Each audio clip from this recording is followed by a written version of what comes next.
Shalom, saudara pendengar yang dikasihi oleh Tuhan. Marilah bersyukur karena kasih Tuhan dalam hidup kita. Sebagai respon atas kebaikannya, marilah kita terus mendekatkan diri kepadanya. Saudara, pada hari ini kita akan merenungkan bersama tentang iman yang bertumbuh. Pembacaan Alkitab diambil dari Ibrani bab 11 ayat yang ke-24 dan ayat yang ke-25. Firman Tuhan berkata, "Karena iman, maka Musa setelah dewasa menolak disebut anak putri Firaun, karena ia lebih suka menderita sengsara dengan umat Allah daripada untuk sementara menikmati kesenangan dari dosa." Demikianlah firman Tuhan. Marilah kita berdoa. Kami memulakan hari ini dengan bersyukur dan menghadap di hadapan-Mu, merenungkan firman-Mu. Berbicaralah, terangi setiap hati kami, agar dapat memimpin kami hidup seturut kehendak-Mu. Di dalam nama-Mu kami berdoa. Amin. Saudara pendengar yang dikasihi oleh Tuhan, iman itu seperti otot yang juga perlu dilatih agar dapat bertumbuh dengan kuat. Dengan kata lain, harus ada kesempatan melalui cabaran iman. Sayangnya, kita cenderung melarikan diri dari kesempatan yang dapat menolong iman kita untuk bertumbuh. Renungkanlah hal ini. Jika hidup seseorang itu biasa-biasa saja, maka pribadi tersebut merasa tidak perlu berdoa dan imannya pasti tidak akan bertumbuh dengan kuat.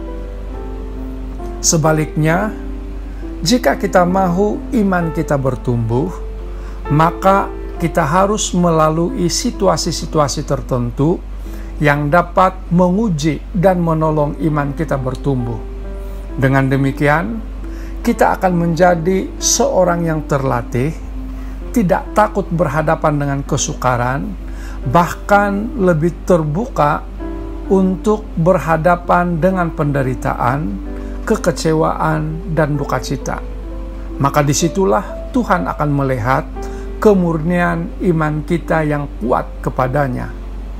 Saudara, gunakanlah cara pandang yang benar untuk menghadapi setiap cabaran, bukan sebagai malapetaka, melainkan sebagai kesempatan bagi Tuhan untuk bekerja memurnikan iman kita.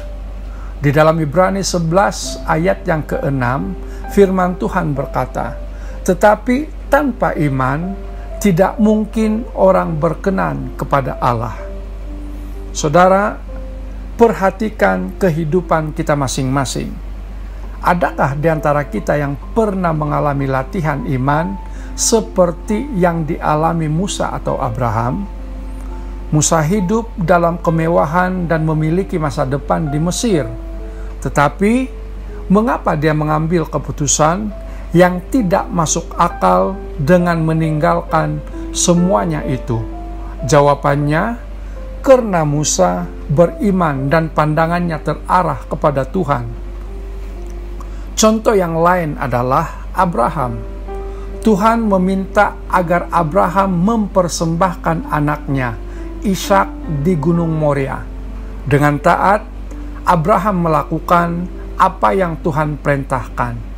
Jawabannya, karena iman.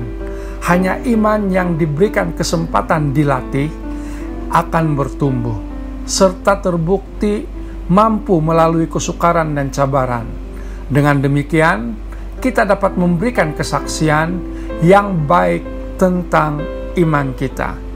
Saudara, Ibrani 11 ayat yang pertama berkata, "Iman adalah dasar dari segala sesuatu yang kita harapkan dan bukti dari segala sesuatu yang tidak kita lihat." Kiranya perkongsian ini menjadi berkat untuk kita semua. Tuhan Yesus memberkati. Marilah kita berdoa. Tuhan Yesus, Kami mengerti bahwa setiap kesusahan yang kami alami pasti membawa kebaikan bagi kami. Kami mahu menjadi seperti Musa dan Abraham yang kuat di dalam iman dan memuliakan Tuhan.